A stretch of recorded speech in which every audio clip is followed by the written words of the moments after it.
In the Caribbean Sea, off the coasts of Cuba and Haiti, lies the island of Jamaica. Famous for its beaches, rainforests, and rich culture, Jamaica is the home of reggae music and a popular tourist destination.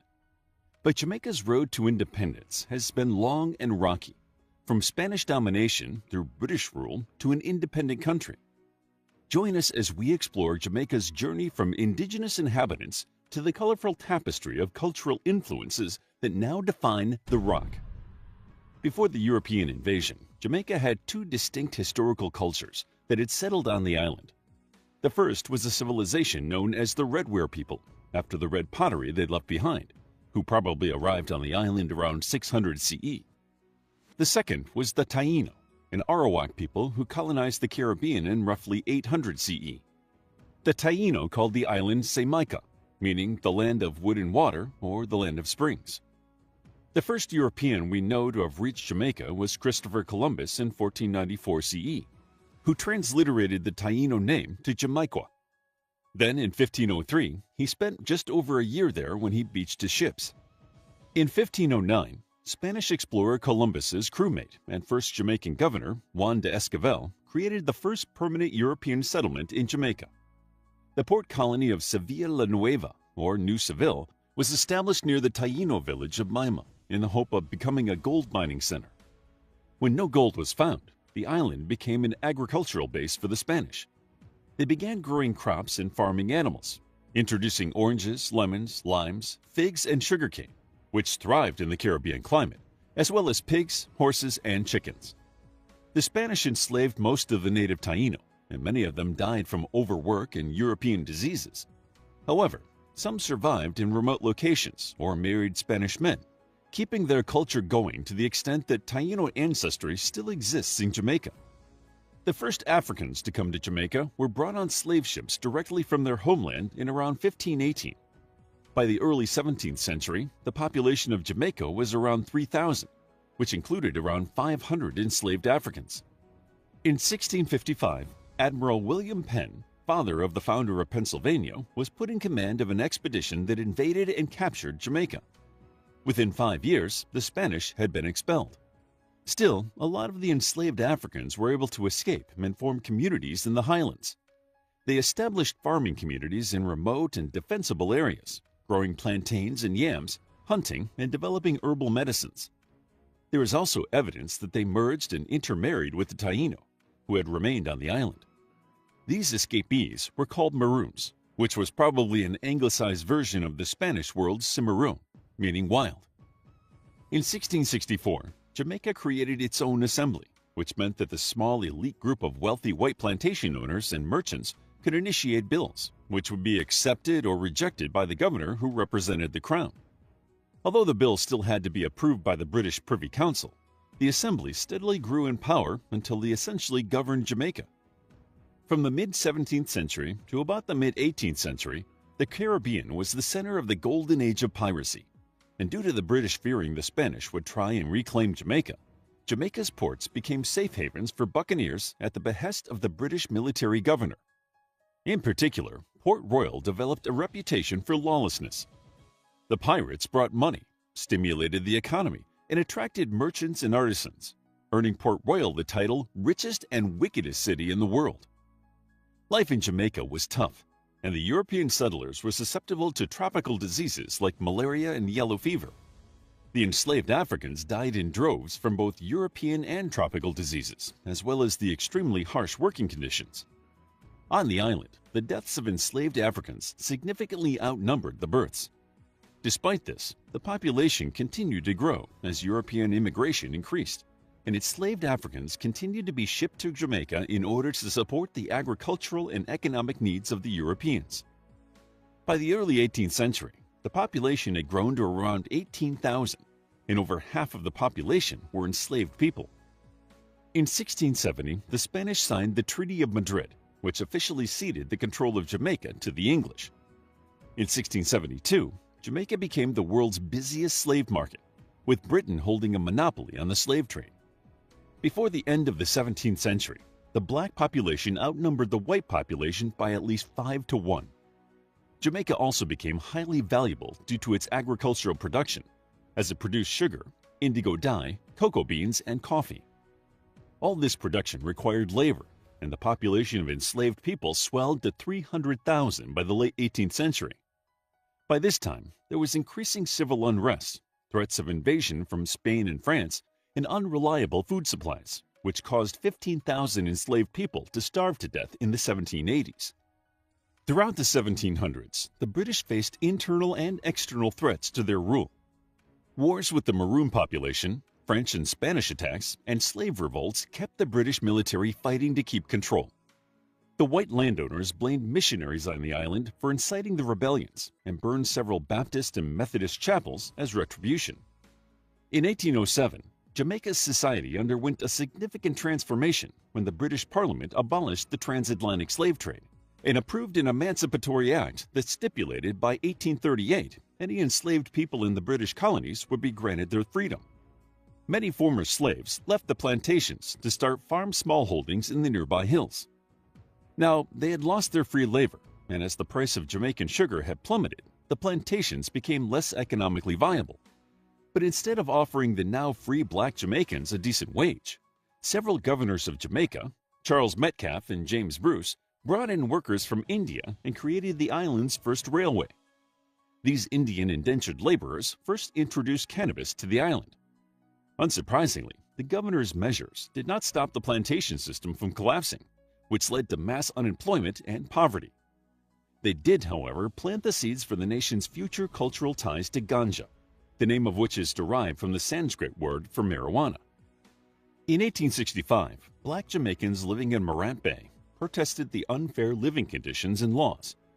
Baptist deacon Paul Bogle had been preaching a radical political vision and had been present at the protest. A warrant was issued for his arrest, but a riot occurred when armed forces came to arrest him, which resulted in the death of 18 militia. Reports that white people had been killed in a black protest riot caused outrage amongst the Jamaican Assembly, and martial law was declared by Governor Edward John Eyre. The suppression of the rioters resulted in the deaths of over 400 black Jamaicans, including Paul Bogle, with a further 600 being brutally flogged and thousands of houses burned to the ground. Although the white landowners in the Caribbean applauded Eyre's actions, an official investigation by the British government resulted in his dismissal, and he was recalled to England to stand trial for murder. However, a grand jury in London ultimately acquitted his case. As the Jamaican Assembly had yielded power to Eyre, it had orchestrated its own demise, and in 1866, Jamaica was declared a crown colony. Despite some improvements to the economy, including reducing the dependency on sugar and starting a lucrative banana trade, by the early 20th century, unemployment was still a significant issue, and thousands of Jamaicans left the island to work on Cuban sugar plantations or help build the Panama Canal. There was also a growing black cultural revival, and in 1914, Jamaican Marcus Garvey founded the Universal Negro Improvement Association. Garvey would go on to become an important figure in the Harlem Renaissance. During the 1920s, a growing professional class of people of African and mixed ancestry began demanding a more representative government and expressing dissatisfaction with the Crown Colony system. This unrest was exacerbated by the Great Depression of the 1930s, which led Jamaicans to establish labor unions and start demanding self-governance. The 1930s also saw the emergence of the Rastafari religion in Jamaica after Haile Selassie was crowned Emperor of Ethiopia. Haile Selassie's pre-coronation name was Rastafari, which the movement adopted as the title for their new Christian-based religion, believing Haile Selassie to be Christ reborn. Jamaican Rasta are the descendants of the enslaved Africans who converted to Christianity, and they maintain that the King James Version of the Bible was deliberately altered to allow enslavers better control over the enslaved people. The Rastafarian message of self-pride, hope, and redemption resonated with Jamaica's poor and marginalized communities and helped instill a sense of national pride and self-belief. In 1938, growing unrest in Jamaica caused the British to appoint a royal commission to investigate the social, political, and working conditions on the island. This commission resulted in a new constitution in 1944 that allowed all Jamaicans the right to vote, regardless of race and class, and the establishment of a House of Representatives, a nominated legislative council, and an executive council. In 1953, the Constitution was altered to allow for elected government ministers, and in 1957, the Executive Council became a cabinet. By 1959, Jamaica had the right to internal self-government. During this time, Jamaica also benefited from the 1940 Colonial Development and Welfare Act, which made provisions for the commercial development of Britain's economically dependent territories. Colonial development grants allowed Jamaica to prepare for independence and finance the Jamaican branch of the University of the West Indies and many industrial projects. In 1958, Jamaica became a founding member of the West Indies Federation, which hoped to establish political unity between territories in the Caribbean. However, the federation was dissolved in 1962 after issues including the British-imposed administrative structures, disagreements over policies, and an unwillingness to give power to the federal government. The collapse was mainly due to the withdrawal of Jamaica, which held a national referendum in 1961 that showed the majority of Jamaicans favored leaving the federation. After the dissolution of the federation and anticipating independence, Jamaica started establishing a national flag.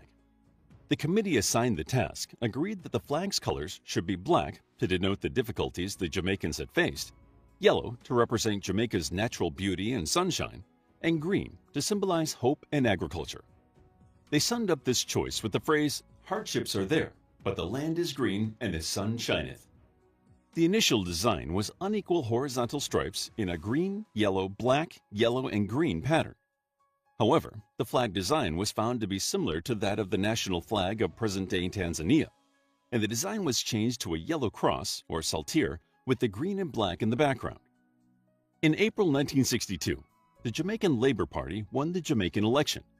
In August of that year, Jamaica became the first Caribbean island under British rule to gain its independence. Jamaica remained part of the Commonwealth, a voluntary association of independent countries that were once British colonies. The death of Queen Elizabeth II and the coronation of Charles III caused Jamaica to rethink its position in 2023, and Jamaicans scheduled a referendum in 2024 to decide whether to cut ties completely with the British monarchy and leave the Commonwealth.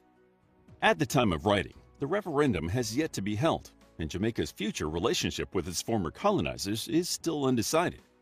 While many look to Britain to make a formal apology for their role in the transatlantic slave trade and subsequent mistreatment of black Jamaicans, Britain's Conservative Prime Minister Rishi Sunak refuses to engage in discussions, stating it's not something that we will focus our energies on. Only time will tell whether Jamaica will move completely away from its old colonizers, but as around 800,000 Britons are of Jamaican origin, the two countries will forever have familial ties, and as with most families, this relationship comes with both affability and animosity. How would you like to get a deeper understanding of history, impress your friends, and predict the future more accurately based on past events? If this sounds like something you might be into, then check out the brand new Captivating History Book Club by clicking the first link in the description. To learn more about the colonization of America, check out our book, History of the Caribbean, a captivating guide to Caribbean history, starting from Christopher Columbus through the wars of religion, slavery, and colonial laws to the present. It's available as an ebook, paperback, and audiobook. If you found the video captivating, please hit the like button and subscribe for more videos like this.